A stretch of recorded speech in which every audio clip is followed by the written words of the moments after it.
Welcome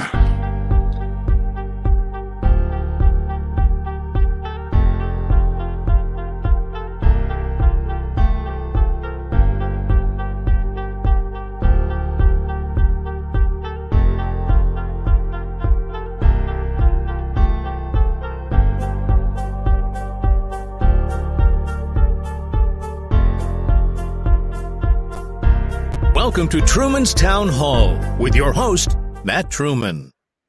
Hey everybody, this is Matt Truman. Thank you for watching, downloading, and subscribing to Truman's Town Hall. I am Matt Truman. Alongside me tonight is Matt Adkins. He's got a tremendous story to talk about, and we're going to get into all of his story tonight. And I think it's a remarkable story to talk about. Matt, thanks for coming on Truman's Town Hall.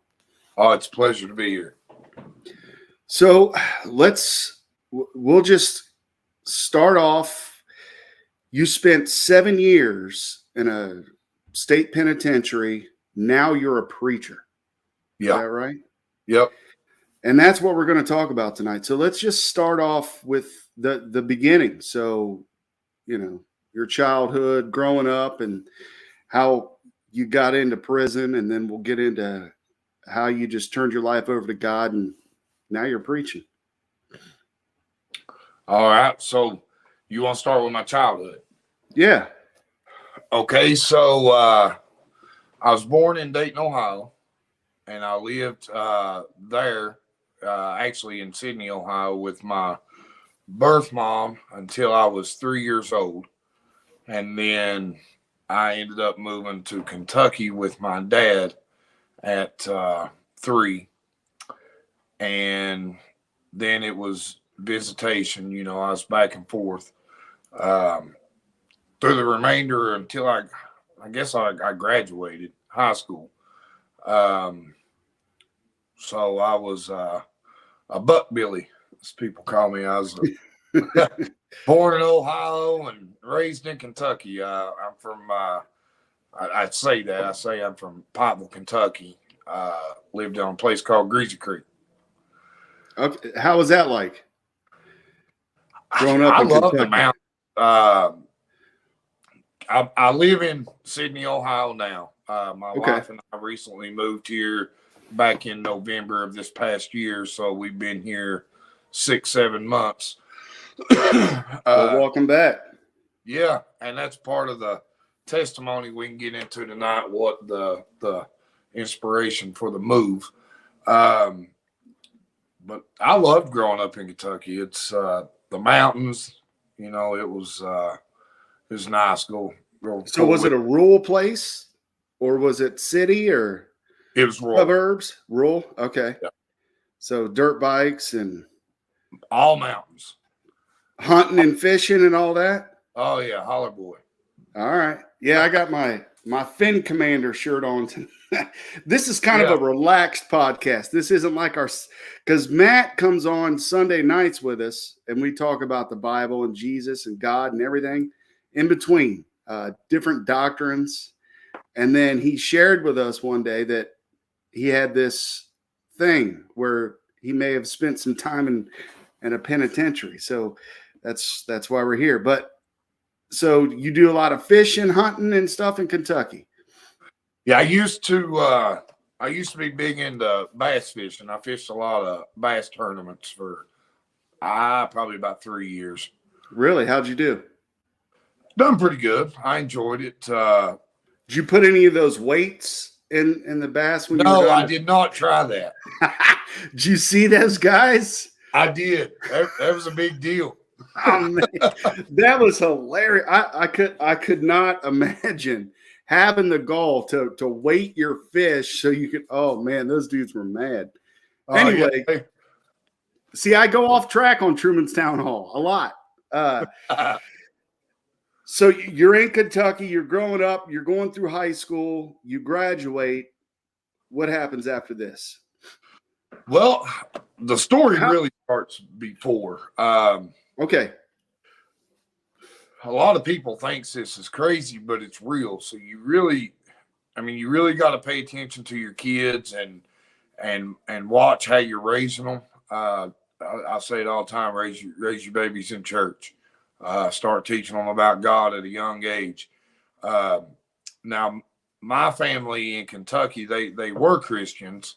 I can't remember at the age that my dad joined church, but I was younger, but I can remember early years in my life. Sorry, Dad. My dad was an alcoholic. He drank every day. And then I think I was 7 or 8 when he quit drinking and he joined church.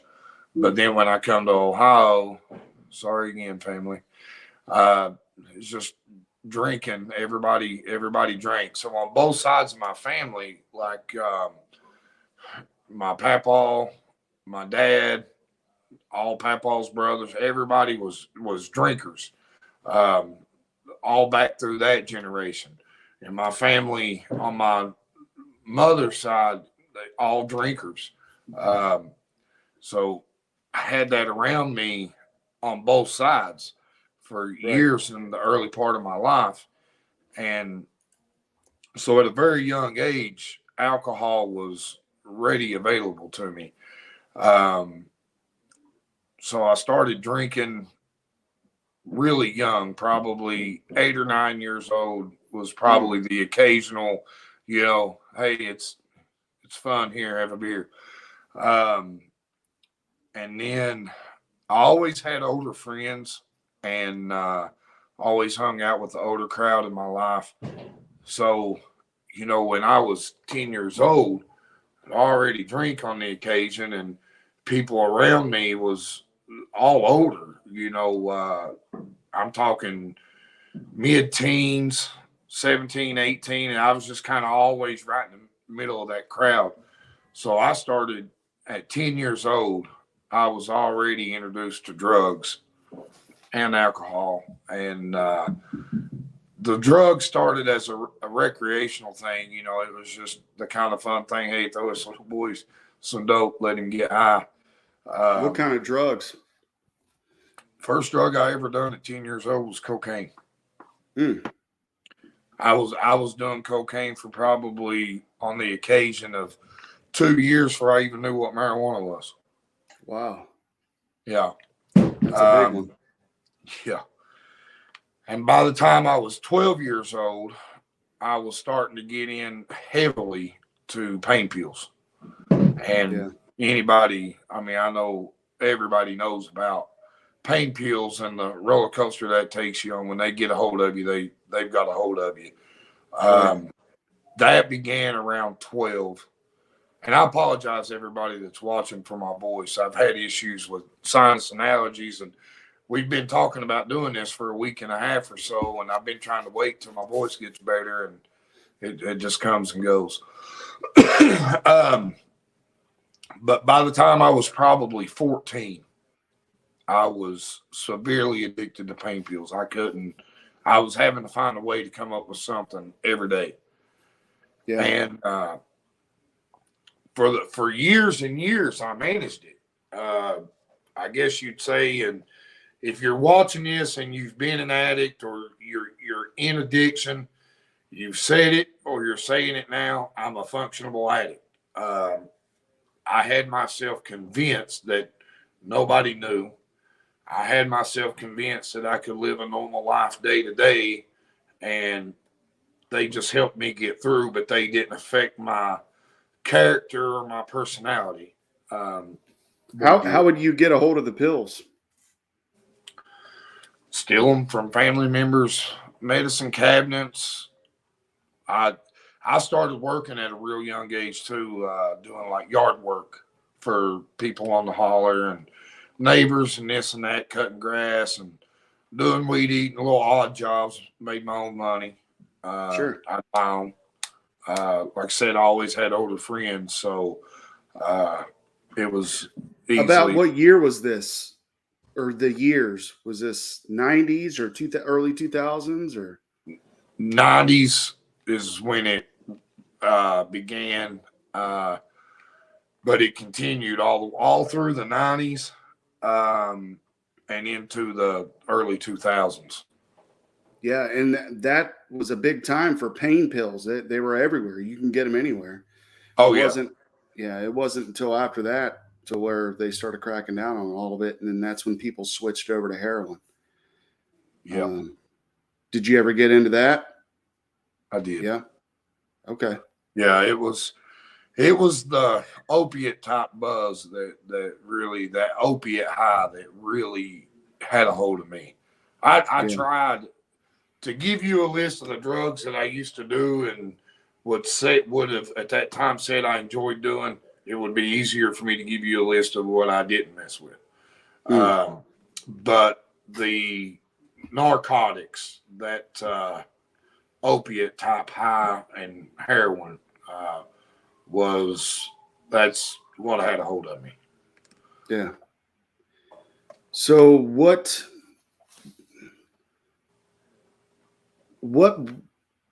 so you went into the drug side of it, and we can continue on with that, but at what point did you start getting in trouble with the law? Can you talk about that? It was actually late in life, or later. I'm not old. I had made it all the way until I was 26, I think, when I got arrested. And it's really, I'm trying to. So I was, I think, 26 when I got arrested. And what had happened was I was with a girl, dating a girl, living with her. And we was getting into a lot of things that we shouldn't. And she was a klepto. Like, Okay. I don't care where she went, what she done, she had to take something. Whether we was at somebody's house, a store, whatever it was just like a thing for her. She had to take it. She had to take something away. So when I was 26, I was working one day and she was cleaning somebody's house. And she took a bunch of things, guns, jewelry, cash, money. Wow. And I found out after it was done. Like, when it was all said, done, over with, the stuff was there. It was in my truck. There it is. It's in my lap. So I didn't really know what to do. I mean, I'm not going to say I never stole nothing in my life, but I was never a thief. Even as bad as I was on drugs, I always held a job. I'm a licensed plumber. I've always worked in plumbing. I never went without a job, except for about a year of my life when I got really, really, really, really bad on drugs, which was just before I went to prison. Anyways, I sold the guns, the jewelry. I took all these things and sold them, not really knowing no better, not really. I just caught up in the moment of what happened. And when the police started investigating, my name and stuff was tied to the jewelry that I'd sold. And they come after me on that. And the detective, actually, he looked straight at me and he told me, he said, I know where you was at the day the house was robbed. I know you wasn't in that house. All you've got to do is sign this piece of paper and sign your statement of who done it. He said, right, you'll be fine. You can go. But as most people that spent time, they'll say, I'm not a rat. Like, I wasn't going to tell that. And I just looked at him and I told him, I said, well, if you know what you say you know, then do your job. And I guess it didn't sit too well. So I ended up at around the time I fought it in court for about 3 years. And I was sentenced to, well, actually, hold on, I'm leaving a part out. So one time I was in county jail, me and this same girl, she was out on the streets, and I had her smuggling me in drugs into the jail. Oh, wow. How does that work? We drilled a hole through the block on the inside of the cell, on the inside of the building. I drilled a hole through the block and would drop. Well, I got a highlighter here. Where's my camera? But a Sharpie. Wow. Yeah. And I had it took apart. I just dropped my You had a highlighter. Sharpie. Yeah, I had a Sharpie. So took a mat, a prison mat, and detwined the side of it and made a string that went through the Sharpie, and we'd shoot it outside the block of the building up on the second floor of the jail and let it drop down to the ground. And she would put the Suboxone inside of it. She'd tug it, and we'd pull it back inside the building. How did you drill the hole through the block? A mop bucket. You gotta explain that. I'm not trying to give away any secrets, but wow, this is some MacGyver stuff. So you take the ringer that comes on the mop buckets, the industrial mop buckets, the ringer. Yeah. If you take that handle apart and pull it apart, there's a big long metal like spring rod. Okay. Took that and bent it over in a 90 shape and made like a little handle and just sit and pushed and turned it till it went through the block. Wow. Did you learn this from somebody, or did you just come up with it? Like, this is what we're about to do. It was actually a combination of about 3 of us putting our heads together. Oh, wow. That went on for probably a couple months. We was smuggling drugs in like that. And were you making money off of these drugs, or were you just using them for personal use? Mostly personal use, but I did sell some inside the jail and made some money. So I've heard a lot of different stories about this. So did people owe you money, or did you ever owe anybody else money here in the county jail? Nope. No. I wouldn't. Something like that, like I wouldn't let nobody owe me. I had to have, the way I done it was I'd tell them to have their people meet the girl on the street, give her the money, and when she got the money, I would have a certain time I'd call back. If she said yes, she picked it up, then I'd give it to them. Okay. All right. So you're fishing in some Suboxone, which, if folks don't know, that's an alternative to heroin. It's still an opioid, correct? Yes. It gives you the same high as heroin or pain pills, Oxycontin would. Okay. So you're in county jail. How do you get out of county jail? Or do you? We ended up getting caught up in that. And I'd gotten 12 years, a 12-year sentence for the burglary charges. Because I ended up getting frustrated with the whole situation, and I just looked at him in court and I said, "Look, you've got me here. You're saying I did it. Just give me the time and let's move on." So I got 12 years for that sentence, and then when I got caught up in the fishing, the drugs in the jail, and that's actually technically what they called it. I got another year run consecutive. So you got caught doing your fishing? Yes. Okay. So I ended up with a 13-year sentence. So I left county jail after, it was about 3.5 years. And that's when I got shipped on to LaGrange. And where's LaGrange? Kentucky. It's just outside of Louisville. Okay. And that's when the prison time started. So I was actually only like in the state penitentiary, I guess, 4.5 years? About 3.5 years. The first 3.5 was in the county jail. And that began the actual start of the state penitentiary.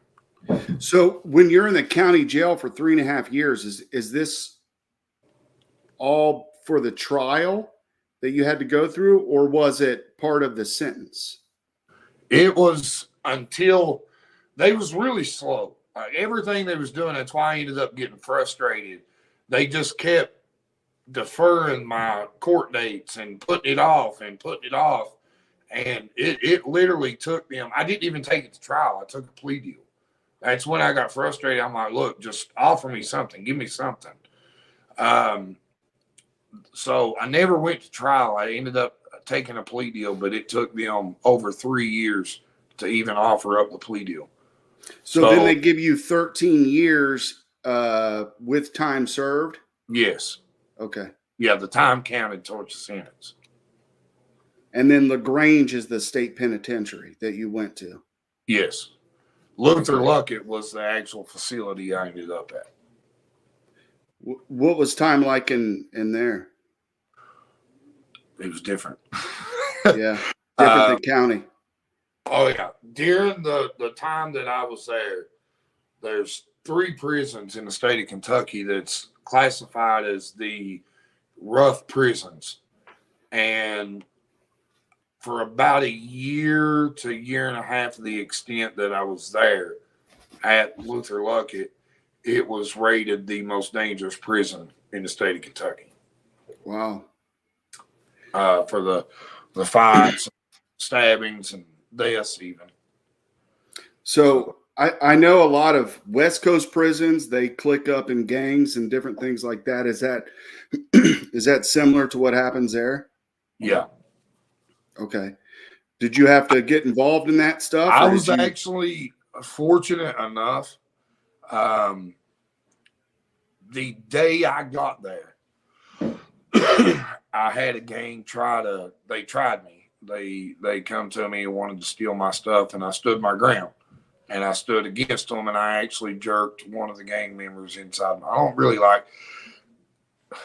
it's good to talk about it, but I try to not talk about it because I don't ever want to feel like now that I'm a Christian and a preacher, sure, on that type of life. But I mean, it's real. It's what really happened. I jerked one of the boys inside my cell. There was 7 of them come to my door. Wow. And tried to rob me. And I jerked one inside the cell, and I locked the door behind me. And I took his knife from him, and I had him down on the ground with his own knife at his throat.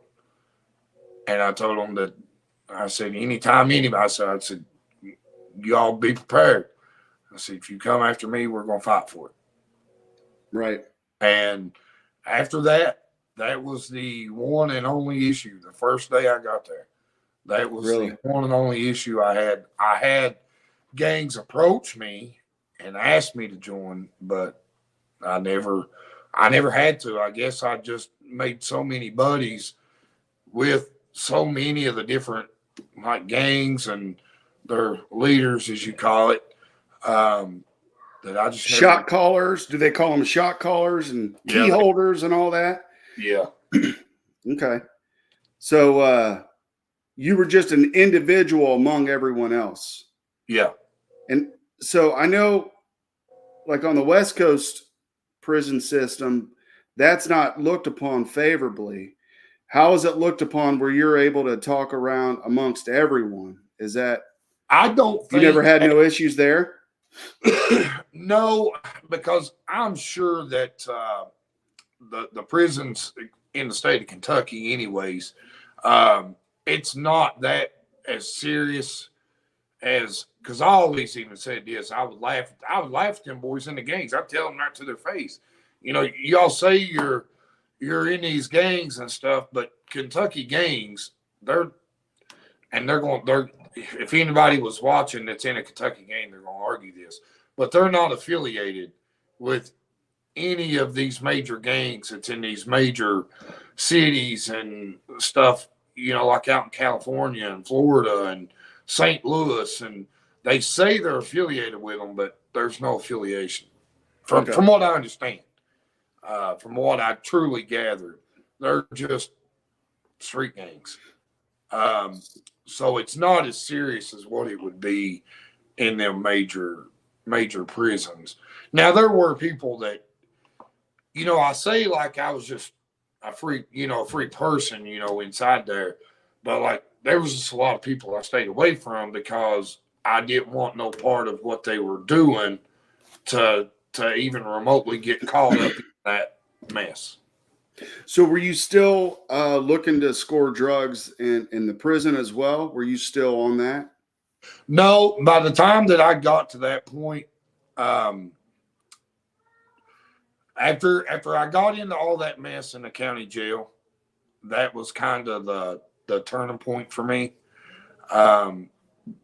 That's when I started deciding that it's time to sober up and get my life together, finish my time, and do what I needed to do, and get out and make a better life for myself. So by the time that I got to prison, I was drinking probably heavily, you could say, hooch. Okay. Did you make it? I never made it personally, no. But I usually tended to try and find bunk mates that did. Okay. And would help be the watchman. And that helped me with my access to it without having to pay a whole lot of money. Okay. How do you, what's the payments in prison? Is it cash? Is it commissary? I mean, there is just like I was talking about in the county jail, that they do, cash on the street. You have your people meet up with my people, or PayPal your people, PayPal my people, or oh wow, and then we'll give you what you're wanting. But then there's food, like your canteen items, the stuff your family puts money on your prison books, and you can shop at the canteen store. Right. You can trade that for stuff. Yeah, when my kids need lunch money, I always tell my wife, hey, can you put some money on the kids' books? Because they go to a government school. But that's my side joke. Yeah. So you would buy this hooch, and what's it made out of? I really don't even know the process, even though I was around it so much. Right. I know you would use like different fruit juices and fruits, bread.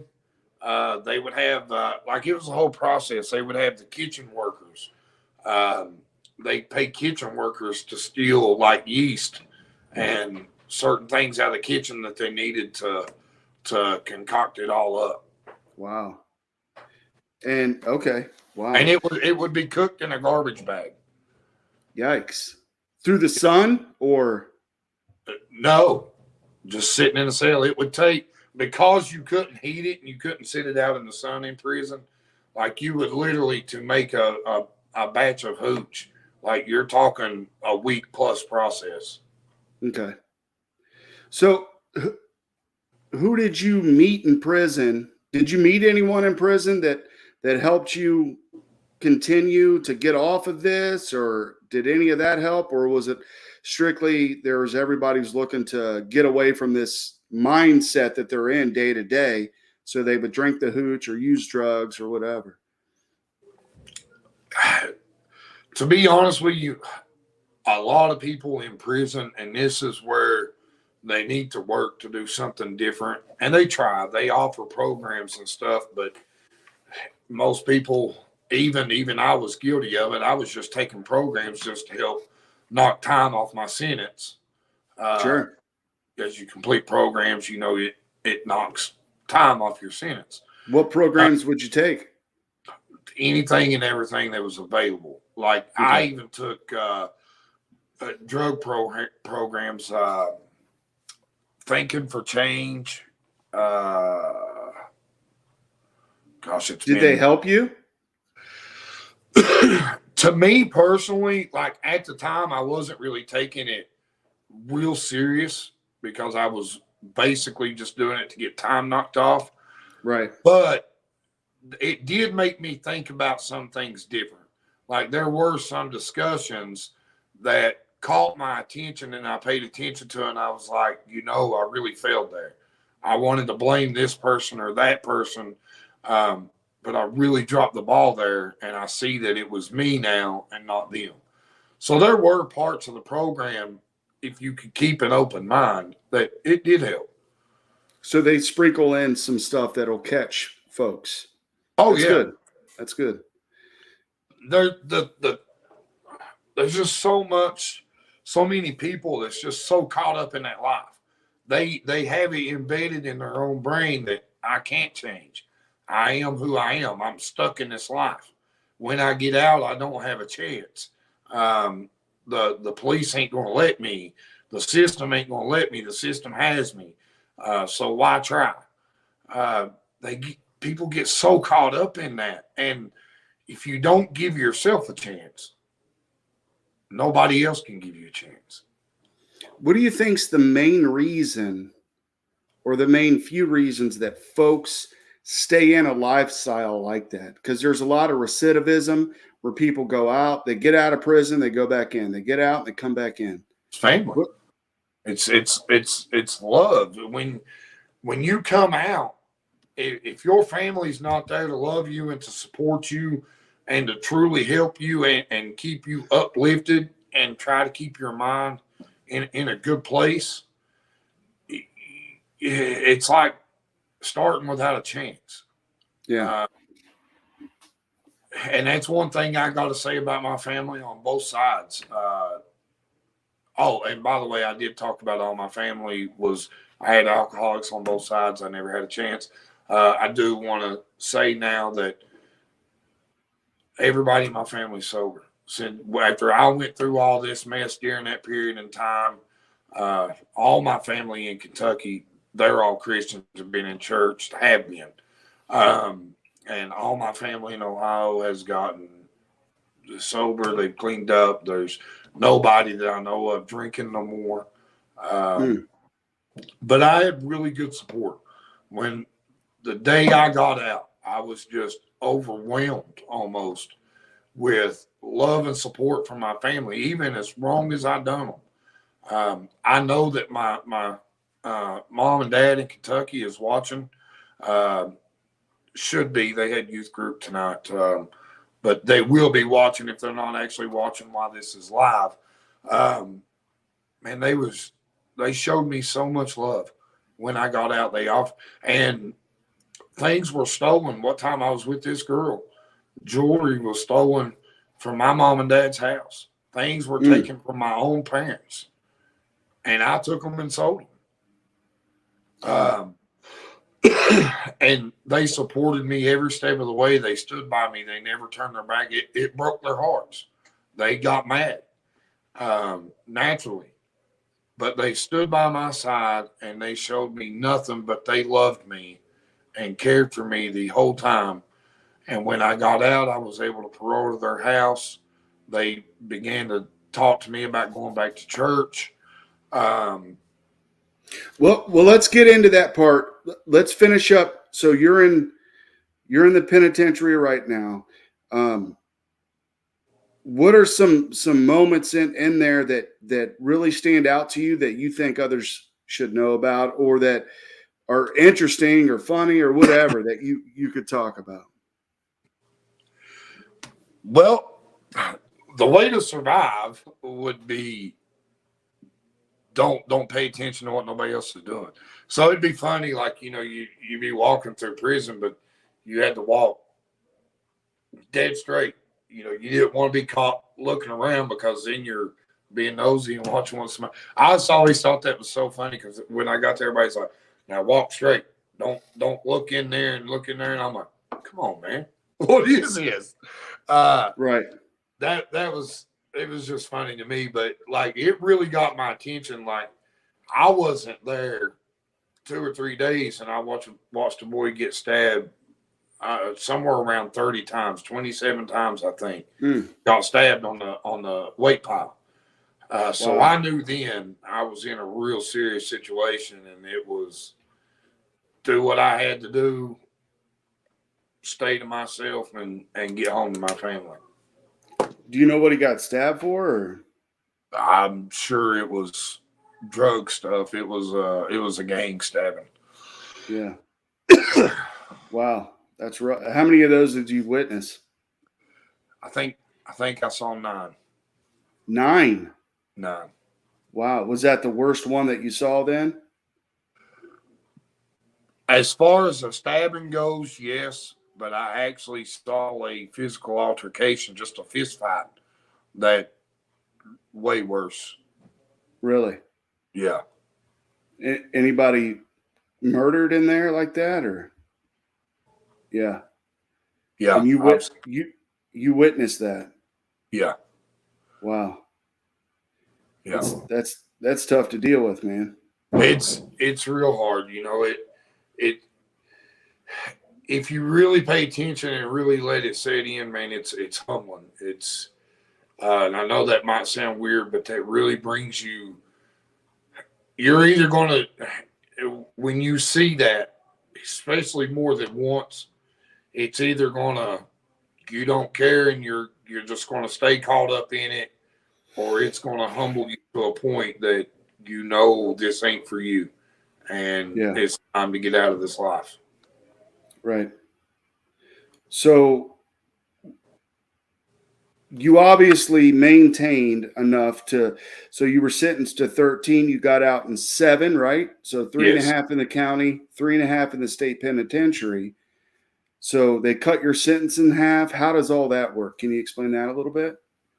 Good behavior. Okay. Getting in trouble, not getting write-ups, you get extra time off the end of your sentence, and the programs. Every program you complete, it's a 6-month program. Each of these programs are, and once you complete them, you get an extra 90 days off the end of your sentence. Wow. So for each program you do in 6 months, you're getting credit for doing 9 months. And I was taking at least 2 at a time. So you said 90 days or 9 months? 90 days, 3 months. Okay. So what I said by that is, it takes you 6 months to complete a course. So at the end of that 6 months, you get an extra 30 days. Okay. So in a 6 months time, you get credit for 9 months. Oh, okay. Yeah. All right. And your time gets short. You got a week left, right? Or are there any other things you want to talk about while you were inside? I got hit with a warrant for my inside. Inside. Wow. I was down to less than 2 weeks.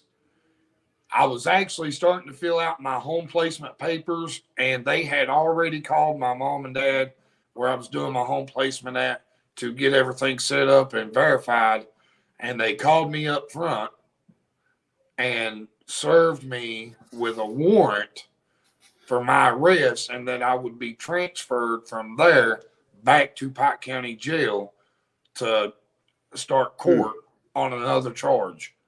Wow. And it was an assault charge where I got into a fight while I was still in Pike County Jail. How did that go? My mom and dad actually called a lawyer, and where it had been, I think it was more than 3 years or 5 years or something.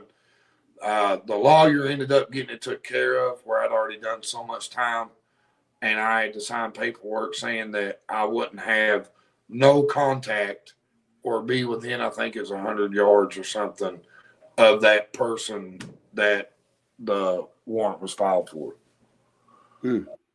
So I still got to get out, but wow.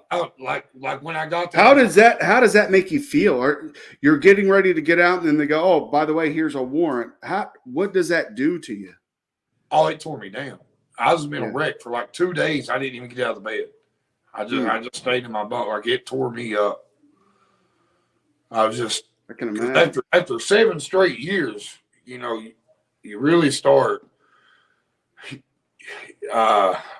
What's the word? Now, is this the system trying to mess with you, or was this? How I felt. I was just were they just holding that back until then? Like the fight happened at least 3 years ago, right? It was about 5 years. It was close to 5 years. And then they just spring it up on you. Yeah. So does this person file charges on you, or how does it? The jail actually did. It wasn't even the person filed the charges, because the guy ended up having to be hospitalized that I'd gotten a fight with. And the jail had filed the charges on me. Okay, so you're about a week to get out. You get the warrant. It's served to you. You fight it, and you're able to get out. What's that feeling like? How do you feel you're about to get out? Scared. Scared. Why? Why so?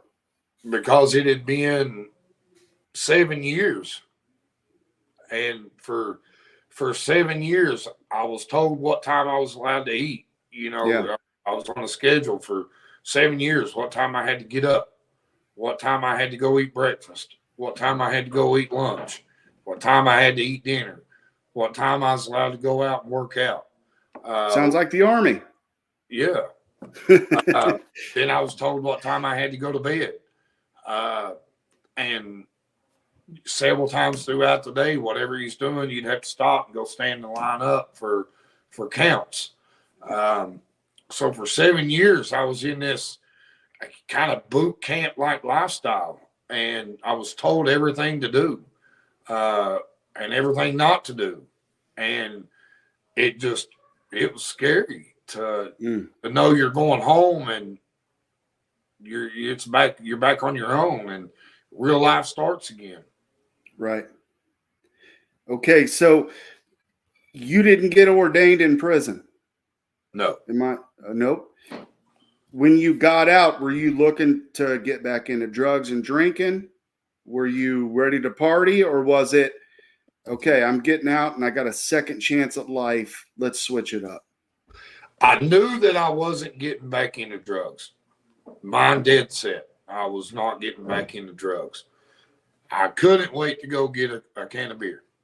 Yeah. That was my goal. That's what I said to everybody. I'm going straight. I'm getting me a 12-pack of Bud Light, and I'm going to go sit down and have some fun. And I did.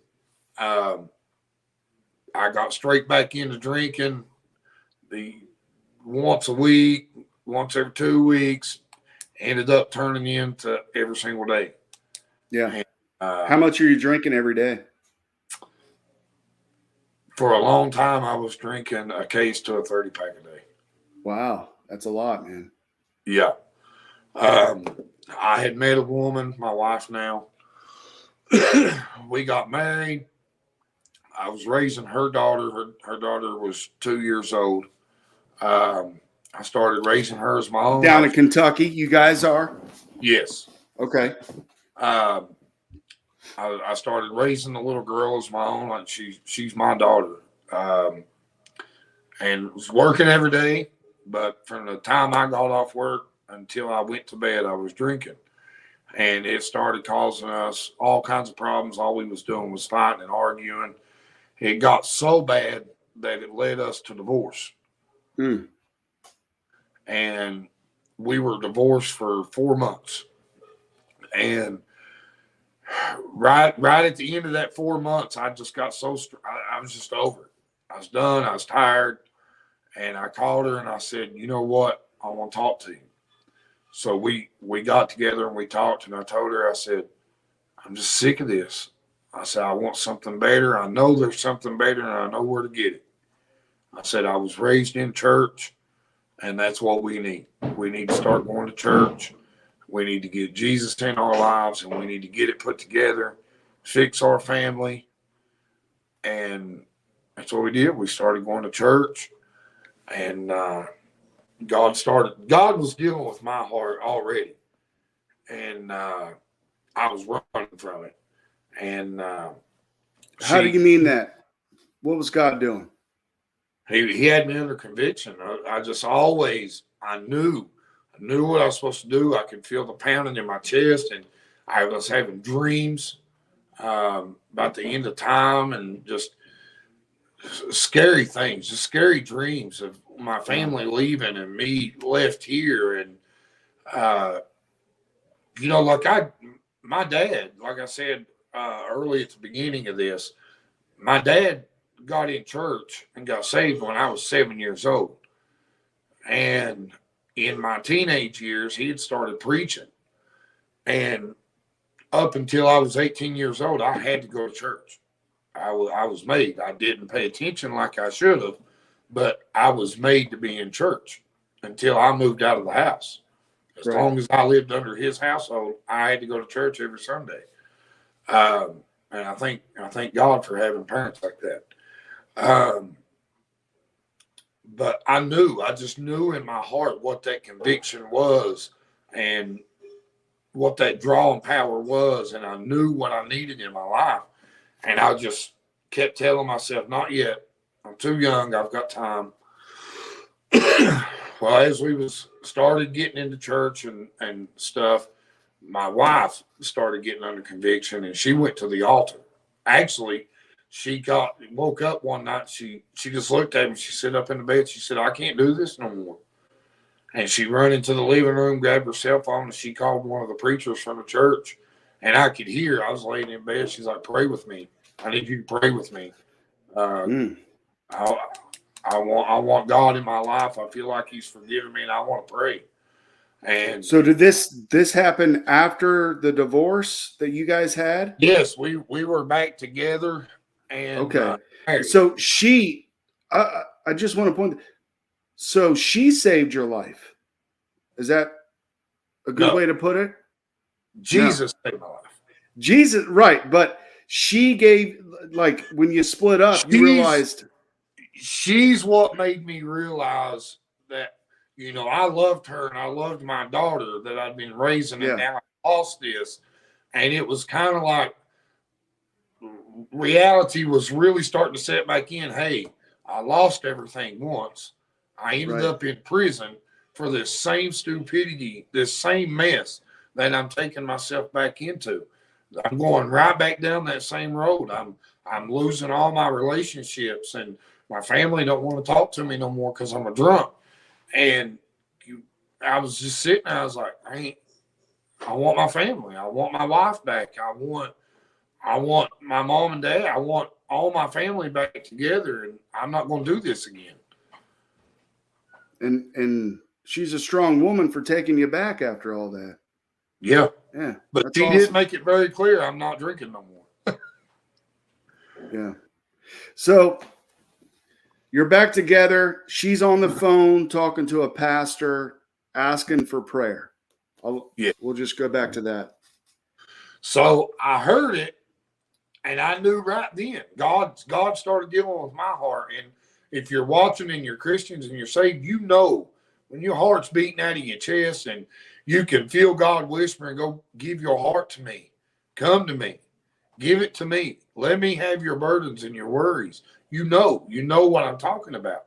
And even if you're lost, you know what I'm talking about. You know that feeling. You felt it at some point. And if you've not felt it, I'm praying you do feel it right now. But I knew then, and I went the following Sunday. She went to church, and she got baptized. I watched it. I was there. I watched her get baptized. Were you baptized already? I had been baptized as a child. Okay. But with everything that I lived through and went through in my life, when I got saved, it was a couple weeks, a month after she did, I finally quit running and I went to the altar. Okay, she gets baptized and you're watching this. How are you feeling at this point? I was happy. I was so happy because I knew I was coming right behind her. I knew I was going to give my heart to God. But I just convinced myself that day I wasn't ready yet. But I knew what I wanted to do, and I knew my life was going to start coming together, and that I was truly going to find my happiness. Yeah, that's awesome. So how did you find your happiness? When I finally give in, I went to church. It was, I think, 10 days is what the separation was. From her going to getting baptized to you? Yes. And I said it was on a Sunday, but I think she actually got baptized on a Tuesday night, because it was like 10 days is what the difference is when she went and got baptized and when I went to the altar and give my life to God and I got baptized. There's, I think, 10 days difference. Man, the peace. Yeah. Talk about that a little bit. Question now, I forgot what the question was. No, talk about the peace that it brings to you once you've been baptized. Now you feel like you're, I am saved now. I have the ability to control all the evil stuff that I bring into my life. I don't have to do that no more with the alcohol and the drugs and the prison and the people that brings in, right? What's that peace feel like? Can you describe it at all? There's not even words to describe the peace that I felt immediately and that I still feel today. It's just so joyous. And I'm not going to sit here and say and lie to anybody that, the devil never puts thoughts in my head. Hey, sure, it's okay. But I'd been sober from drugs for years. I've not been on drugs since May 5th, 2013. So like I'd been clean from drugs for years and was still tempted, even to a point almost on a daily basis, especially while I was drinking, because it was constantly like, hey, you can get high. You're drinking anyways. Just go ahead and get high. Right. You can do it today. You aren't do it tomorrow. Like the temptation. It loosens the inhibitions. You don't have any control. You're just kind of like, whatever, man. Yeah, I get that. And after I give my heart to God, I prayed and I told him, because you just feel the power of God. And when he comes in, the Bible says that, he cleans up the outside and the inside comes clean also. You can just feel all that leak, all that worry and all that stress and burdens.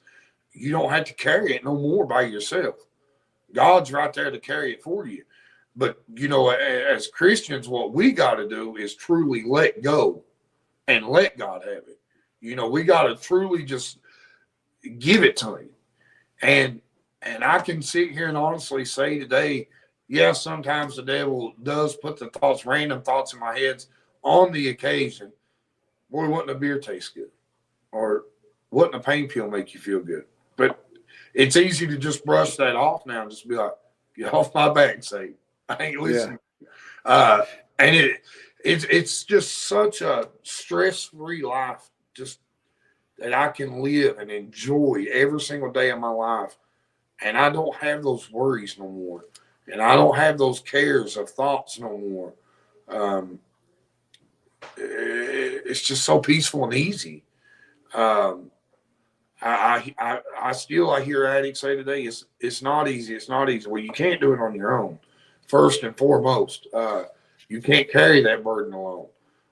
God has to truly deliver you. And I do want to get on this. I'm sorry if this ain't where you want to go on the show. No, go for it. I want to get off on this. Like so many people say, I got to have Suboxone or I got to have my methadone to get off the drugs. Listen, I did it. I didn't need none of that. And I know who delivered me from it, and it was my Lord and Savior. He took that from me. And I didn't need none of that. And you don't either. You don't need Suboxone. You don't need methadone. Go to the altar, meet Jesus Christ, and let his holy blood run through your veins. That's the only medicine you need. Yeah. And somebody might hear that and say, well, that's easy for you to say. So what was it like? I mean, the feeling of getting off of opiates, it's a horrible feeling. You feel sick. You don't feel like getting out of bed. And I couldn't eat 29 days. You couldn't eat for 29 days. Wow. When I decided I was done. And you even used Suboxone as a recreational drug, right? Suboxone was harder for me to come off of than any pain pill I ever took. Wow. It was harder for me to come off Suboxone than any other drug I'd ever took. Suboxone is what I had to come clean from when I actually quit. And it was the most miserable thing I'd ever went through in my life. Yeah. I would do another 7 years in prison, completely sober, before I'd want to come off Suboxone again. Wow. That's saying a lot, brother. Yeah. So you get baptized. Let's talk about this a little bit. You get baptized and you're going to a church. Is it a local church in Kentucky at this time? Yes, my papa was the pastor. Okay. So how does that go? You go in every Sunday. Is the feeling of the love of Jesus growing, or does it become stagnant at all, or how does that work for you? It definitely didn't. I didn't allow it to. Right when I got saved, I prayed to God, I want to be used. I want you to use me how you see fit. I want to work for you. The more you have for me to do, I want it. If you've got it for me, I want it. Yeah. And I prayed that on a day-to-day basis. Lord, if it's what you have for me to do, give it to me. I'll do it. Be careful what you pray for. Why do you say that? Be ready. I'll not say be careful what you pray for. I'll say be ready for what you pray for, because if you pray for it and your heart truly desires it, he's going to give it to you. I wasn't even in church a year, and I started feeling that call to preach. And what's that like? Are you just watching the preacher like, I can do that? Or are you watching the preacher like, man, I would love to do that? Or is it, hit me. Tell me what it's like. For me, it was terrifying, because I could be sitting there listening to a preacher preach, but it was mostly when I was alone. I'd have these thoughts. I'd feel it. I need you to preach for me. I need you to spread the message. And I'd be like, no, I can't do that. I can't stand in front of people. I can't do that. And so I tried running from it. I'm like, God, I know I prayed. If you had it for me, I'll do it. Use me. But not this. I don't want this. I don't want to preach. I don't want to be the man standing there behind the pulpit. Plus, as a preacher, a preacher is held accountable for everything that we say, everything that we preach, and everything that we teach. We're going to stand before God and be held accountable for what we teach people. And you're holding his word. Yeah. Yeah. So it's a very serious matter. So I went before the church, and I don't want people, Christians will understand this, but if you're listening to me and you're lost, you might not understand it, but God's going to get your attention. He got my attention from the lifestyle that I was living in. He had to put me in prison. He had to give me a sentence that would truly give my mind time to reset and let things all come together in this timetable that was in his will and according to his plan. That's what he had to do for me. He had to put me in prison. He had to bring me down. And what year did you get out? 2019. 2019. Okay. Yeah. So when he starts calling you for a work, or me anyways, and I've heard a lot of other Christians say it too, preachers and deacons, and you're running from it and you're not answering his calling, he'll bring you down.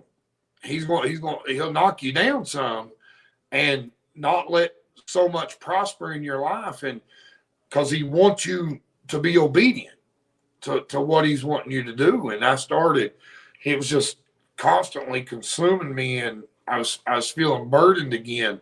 But I knew God still loved me. I never felt abandoned. I never felt alone. But I knew what it was. I knew the whole time I'm feeling this way because I'm not doing what he wants me to do. So I tried to make a deal with God. I'll give a call to be a deacon.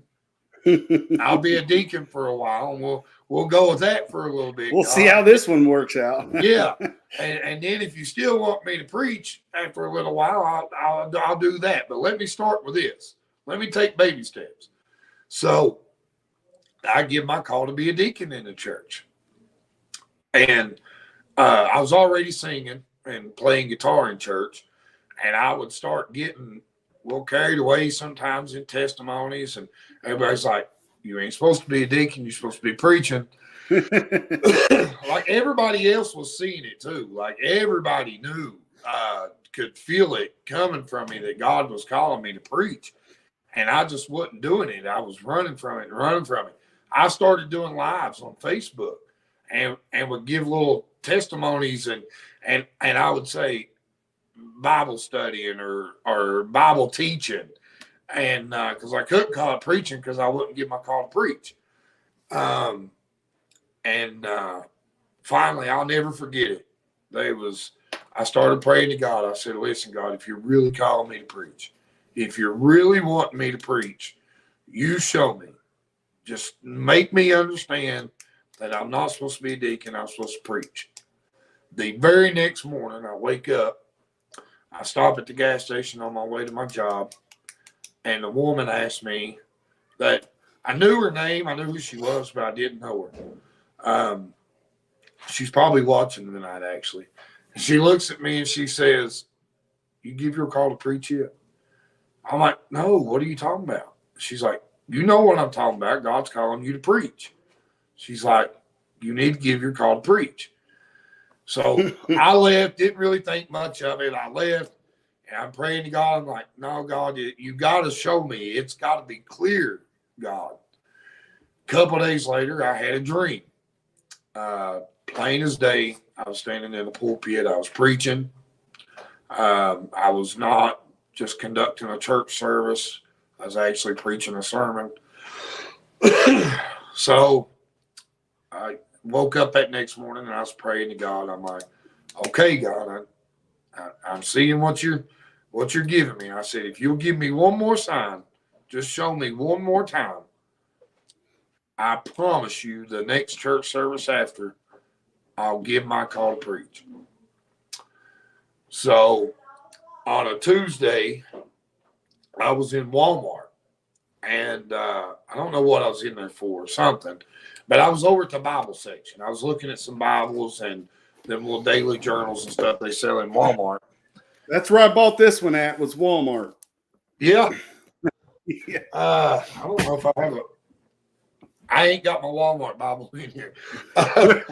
But I'm actually sitting here looking at 4 Bibles right now. They ain't none of them from Walmart. Yeah, but, I've got all kinds of crazy religious Christian stuff. I may even have the Book of Mormon up there. I dove into all that stuff, but anyway. Yeah. So I was standing there looking at the Bible's devotional something. A stranger walks up to me. Man I never met before, had no clue in the world who he was, still don't know who he is today. I think it was an angel of the Lord. God sent somebody to me. And I don't mean that an angel come from heaven. I just mean, I get it. We entertain angels unaware. It says it right in the book. We don't know. Stranger from nowhere. He walks up to me and he says, "Brother, where you preach at?" I said, "I don't preach." He just looked at me for a second. He said, "Are you sure?" I said, "Well, I don't preach." I said, "I sing in church. Wow. Maybe you know me from singing in church. Maybe you've seen me singing somewhere or something." He said, "No." He said, "God put it on my heart to come and tell you to stop running and give your call to preach." Wow. Never met this guy in your life? Never. Wow. Got you. I hear you, God. Man. Never. I've never seen him again. That's a wild story. I was driving. I remember there's like 2 times in my life where I feel like God was talking to me. Because I don't hear God say, "Hey, Matt, maybe not go through the McDonald's drive-thru today. You're already fat enough." I don't get the audible, but I was driving across this bridge and I was praying about something. I went home and I was setting my alarm clock. This is back in the late 90s where alarm clocks were clock radios and everybody knows that. And I ran across like this. I had one for years. Yeah. And I ran across this guy preaching, and everything I prayed about, the guy preaching was talking about. And I was like, that is the most crazy thing I have ever experienced in my life. Set my alarm, couldn't sleep the whole night and had to go to work. But it's so weird how things like that happen. And I don't know if people understand. Sometimes when people come out of nowhere, that's God talking to you. Yeah. So let me tell you, speaking of that, this is like I've had a few dreams. God's given me a few dreams that's answered things for me. It's how good God is. Yeah. There's nothing he can't do. So this Bible, actually, right here, I got my camera's backwards from where I want to go. Yep. But I was given a little, I don't think I'd give my call to preach yet, actually. So I was given a Bible lesson, but I was really into a little message. And I was live on Facebook. And a boy I went to school with, he's preaching now, I'm pretty sure. But I know he's a good man of God. I see a lot of his stuff and hear a lot from him and about him. But he had messaged me a comment. And and he said to me in the comment, nice CBP, brother. I had no clue. Well, I didn't want to look stupid, so I was embarrassed by this. Because I was like looking at my wife. I'm like, what does he mean, nice CBP, brother? And I couldn't figure it out. I asked my wife. I said, is that short for something? In a text? What's the acronym I'm hearing? Yeah. I said, is that short for anything? She's like, no, not anything that I know of. So I went back and rewatched my live to where when he typed that in during my live, I could hear what I said when it popped up and posted when he made the comment or what I was doing, whatever. And nothing really clicked. The only thing I had done was lifted my Bible up. Of course, it was open. So, I lifted my Bible up and whatever I was saying or talking about at the time. But it never clicked to me. I didn't know what he was talking about. Listen, when I tell you I sit and worried and wondered, I was Googling what acronym is CBP? What would this be short for in text? Nothing. I was getting nothing. I spent 2 or 3 hours trying to figure it out. But I didn't want to message him privately and be like, what do you mean? What are you talking about? What's CBP? So I went to bed. We all went to bed that night. And this was on a Saturday night. Church was the next morning.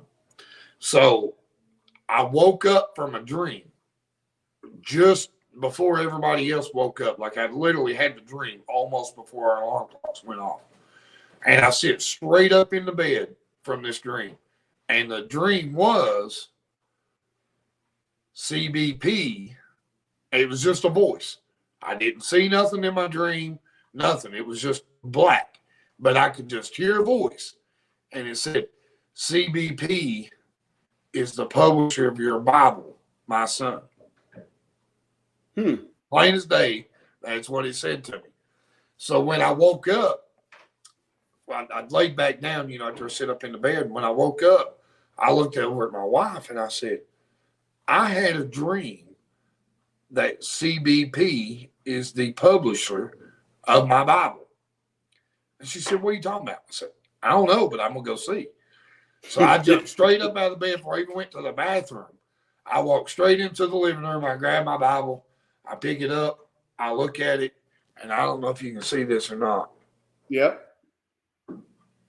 CBP. As soon as I looked at it, I said, thank you, Lord. What does CBP mean? Who's the publisher? Church publishers. Okay. Wow. So sometimes it's just things God just don't never not care. He always cares about us and what we care about. And I just feel like it's comforting to me that I feel like God knowed I was stressing over that. Like, I really Right. wanted to know what that meant. And I called it a God wink. He gave me a little God wink and let me know what that was. I never figured that God out. wink. I like that. Yeah. So you get baptized, you become a deacon. The guy at Walmart tells you you need to be a preacher. Never met the guy. You have this dream. When do you become a minister, a preacher? When does that happen? When do you get ordained? Literally the next church service that I was at, a good friend of mine that I went to high school with lived the same kind of life, and I guarantee you he's watching. Hi, brother. Love you. Lived a life a lot like mine. He's now preaching and a pastor of a church. And he was at our church. I don't want to tell a lie, but I really believe that happened on a Tuesday at Walmart, and this brother preached that Tuesday night at our church. We held midweek service on Tuesday nights.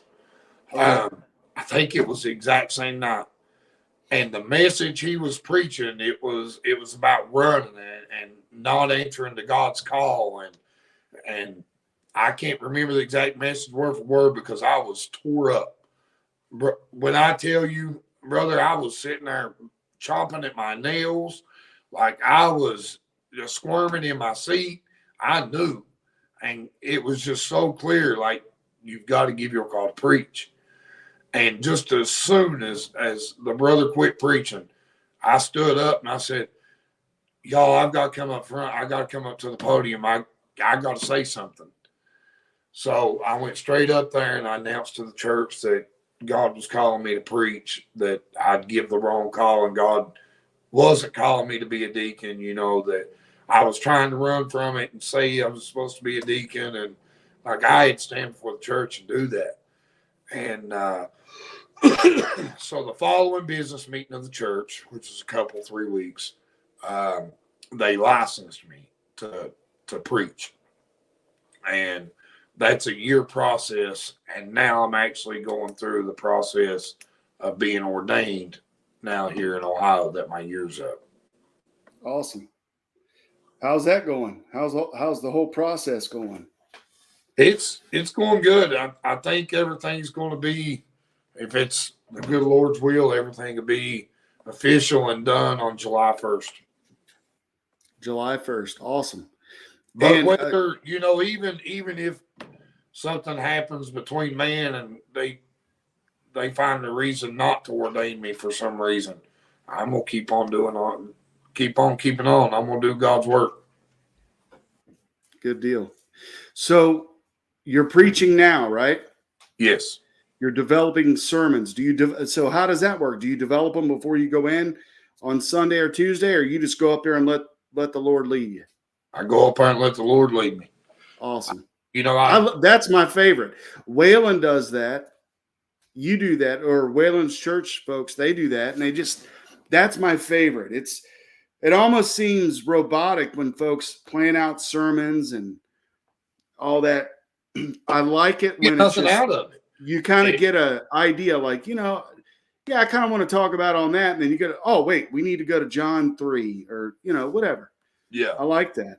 That's good. I'm still young. I'm still young as a Christian, young as a minister. I'm just trusting God. I'm still learning from the Bible so much.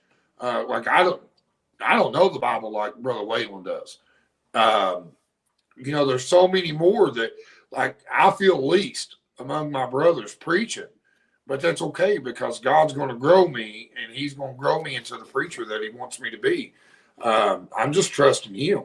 I go where he wants me to go in the Bible.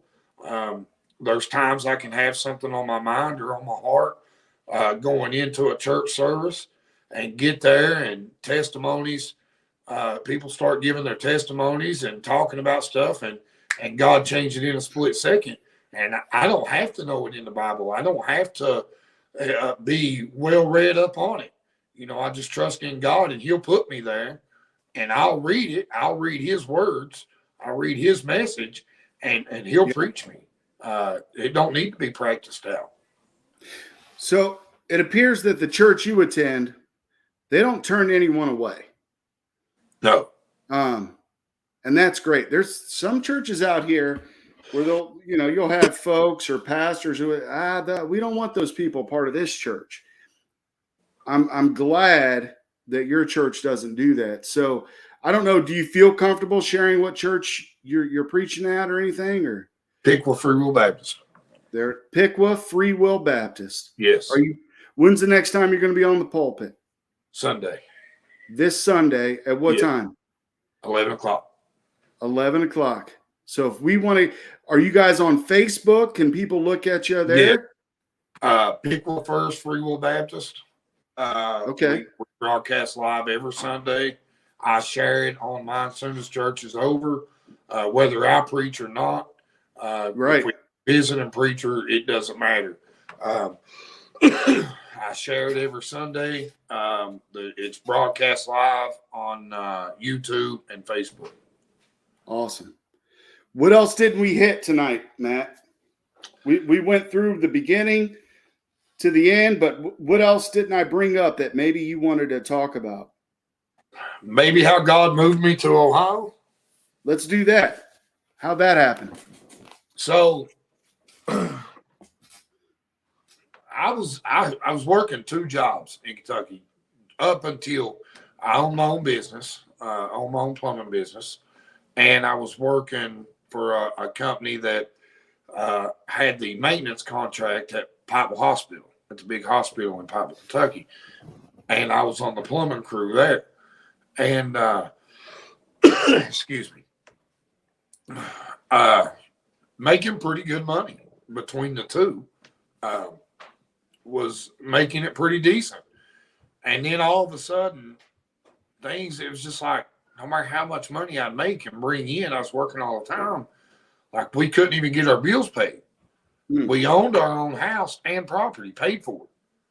All we had was utilities and vehicle payment type stuff, insurance. But it was just like, it didn't matter what we was doing. We were just sinking. But we started feeling like we was supposed to move, like we was supposed to do something different. But I kept being argumentative with God. I'm like, I ain't moving. You've got me preaching here in the church. I've given my call here. You've got me preaching and being involved in at recovery centers for recovering addicts. I'm like, and I just kept saying, this ain't God wanting me to move. This ain't God wanting me to move. And it just kept pressing on me that I was supposed to move. And then my wife started feeling it. She's like, this is why we're struggling. We need to move. We need to get out of here. There's something somewhere else. There's something better for us. And I told her, I said, well, let's start praying about it. Let's start praying if God's wanting us to move, that we'll realize what we need to do, and he'll show it to us. So I guess for about 2 weeks, maybe 3 a month, but somewhere around there, 2 weeks to a month, we started praying. And my prayer was every day, God, if you're wanting me to move, show me. Make it so clear that I can't misunderstand that you're wanting me to relocate my family and do something different.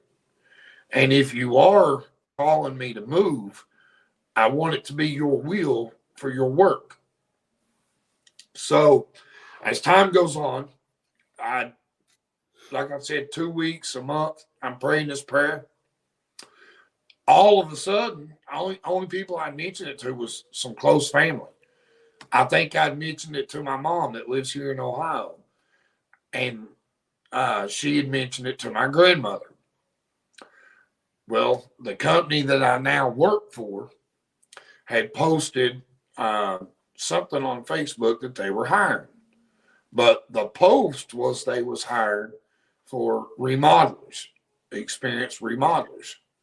Right. And, I'm a licensed plumber. So my grandmother seen that post, and she knew a woman that worked at this company. And she sent her a message, said, hey, would they be interested in hiring a plumber? So I remember it plain as day.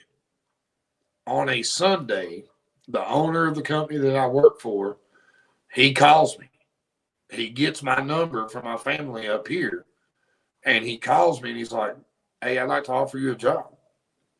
I'd like to offer you an opportunity to come to my company and start a plumbing division within this company. We don't have a plumber, and we would like to start a plumbing division." So we talked, and I was like, "Well, listen, I mean, I own property and stuff, a house down here. I'd have to get this sold, and, you know, you got to give me time, you know, and I, first and foremost, I got to know that this is God's will. This is what he's wanting me to do." So as I was praying, God, you make it clear. You make it to where I can't misunderstand it. And if you're wanting me to move to Ohio, make it happen with no effort to where I can't argue with it. So the next morning, Monday morning, my wife and I, we wake up and I looked at her and I said, "Post our house and property for sale. Just see if anybody's interested. Post it on Facebook, see that it's for sale." So I get the phone call on Sunday. Monday morning, she makes a post on Facebook. Monday evening, a guy sitting in our driveway, interested, wanting to look at it. He looks at it for a few minutes, said, "Okay, I want it." He said, "I'll be back." He said, "I'll be back Friday with the money." Wow. He said, "I don't like banks." He said, "I'll be back Friday with the money." He comes back Friday with the money. And I said, he said, "Can you be," this was on the 16th, November 16th. He said, "Can you be out by December 1st? I said, "Bill, I don't know." I said, we ain't even went to Ohio to look for a place to live. I don't know. So you'd be homeless. Yeah. I said, "Let me go to Ohio and see if I can find anything for rent or what I can find, what I can do." So we left Saturday and we drove to Ohio and we went ahead and paid for a week in a hotel room. I'd done let the place I was working at know, and my customers from my business know I was going to be out of town, possibly moving. Might not come back. Didn't know. So we're in this hotel. We get up here on Saturday night. On Monday, that Sunday, I did skip church and we drove around just kind of looking, but you know, nothing, no places were open or nothing on Sundays, right? To get in and look at homes. So Monday morning, we get on the search and on the hunt for a home, and my uncle and my mom was all telling me, like, "You going to have to wait. You ain't gonna find nothing. You're moving up here in the dead start of winter. There ain't nobody moving in the wintertime. You ain't gonna it's find Ohio." Yeah, he's like, "You ain't gonna find a place to rent till spring." And I'm like, "God will make a way. If this is God's will and what he's wanting me to do, he'll make a way." So we find a couple places online that were, you know, on like Facebook Marketplace and places this and that's got places listed for rent. Well, we're on our way to look at the first house. We drive by a house that has a big "for rent" sign in the yard, and there's a Christian bookstore right next door to it. Shared driveway.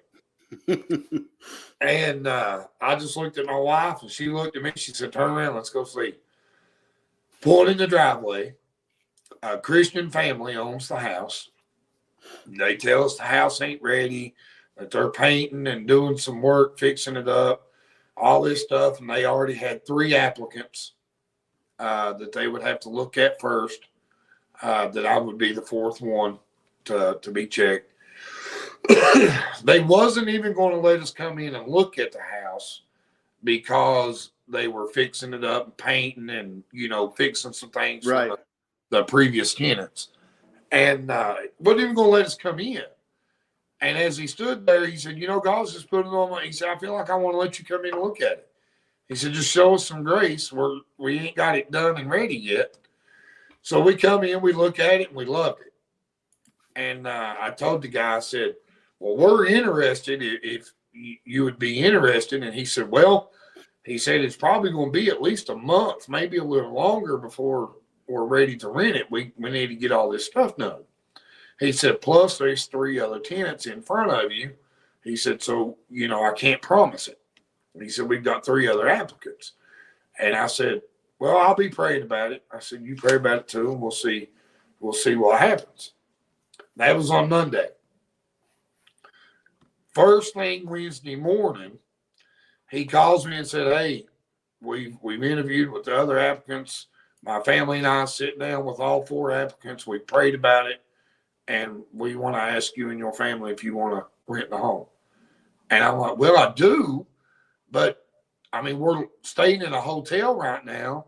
We need to get our stuff from Kentucky. We ain't got nowhere to go. I said, I can't afford to keep renting a hotel room. And he said, right. I don't know. How about Friday? He said, we'll have everything ready for you by Friday. He said, you can go ahead and start moving in Friday. I said, man, that'd be great. So literally in less than 2 weeks, in all reality, really, we was praying to God for a little bit that if this is your will and you want us to move to Kentucky, to Ohio, make it happen without no effort. Let it all just fall into place. And brother, let me tell you, it can't get no easier than that. Right. We didn't even try and do nothing. It just happened. So anyways, the following Sunday, the second Sunday I'm up here, I was up here 9 days. I'm looking for a church to go to. And again, everybody's telling me, you're in Ohio now, you're not going to find a Free Will Baptist church. You'll find all kinds of Baptist church, but I don't know of any Free Will Baptist up here. And I just knew in my heart, God didn't bring me here. And, and I grew up in a Free Will Baptist church.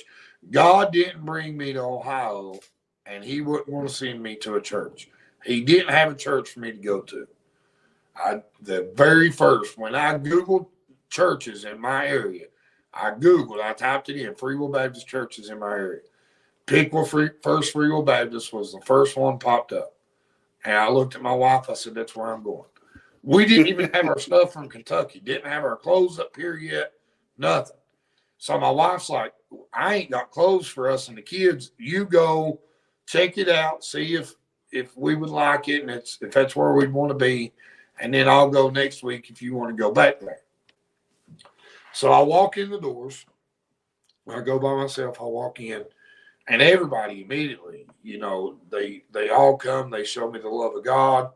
They come and hug me, shook my hand, fellowship with me, talked to me a little bit. As soon as service ended, I'll never forget him. This little old man, he got up and he walked straight back to me and was basically telling me, he said, he knew. I hadn't even spoke to him yet. I shook his hand at the beginning of service, but he knew. He said, are you a preacher? I said, I am. I said, I'm a young minister. He said, you and your families moved up here looking for a home church. Yeah. He said, God just answered a prayer for both of us. And I said, what do you mean? He said, I've pastored this church he told me the years, and I don't want to tell a lie, so, and I can't remember exactly, but it was 30-something years. He pastored the church, and now he's having some medical issues, and he stepped down as pastor. He'll still preach some on time to time, but he told me that him and the church had been praying for God to send them a preacher. Wow. For a while. And he just looked at me, he said, God just answered both of our prayers. Wow, Matt. That's how we're going to leave this off. We're going to leave it here. That was awesome, brother. Yeah. I appreciate you sharing all that with me tonight. I feel like this is part of my ministry. I feel like this is what God wants me to do. He wants me to talk about it. If you're a drug addict and you're watching this and you've been through it, if you're recovering or if you're still struggling, listen, God's got you. God's got a plan for you. God's got a purpose for you, and God's got work for you to do. God gives us these testimonies.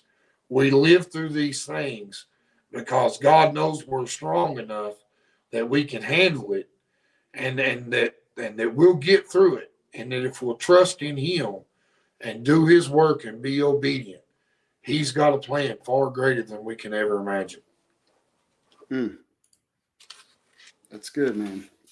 Remarkable. Thank you very much for coming on tonight and sharing everything that you did. It's got to be tough. Nobody wants to share their tough trials that they have to, the tough trials that they have to go through. Life sucks sometimes, and you've came out on top, and I'm proud of you. It's good to know you, and thanks for coming on, man. Thanks for having me on. I really appreciate it. All right, folks, thanks for watching. If you watch live or if you watch later, I appreciate it. Truman's Town Hall will be back next week, and we'll be here Sunday. I'm just going to throw up the banner here so I don't get anything wrong. But, yeah, Rooster, Doc, and Friends, Sunday Night Live, every Sunday at 8:45 on YouTube, Rumble, Facebook, and wherever you download podcasts. Matt will be with us talking about God, and I think we're going to talk about the throne on Sunday, so be prepared for that. Yeah. All right, folks, we'll talk to you later. Thank you.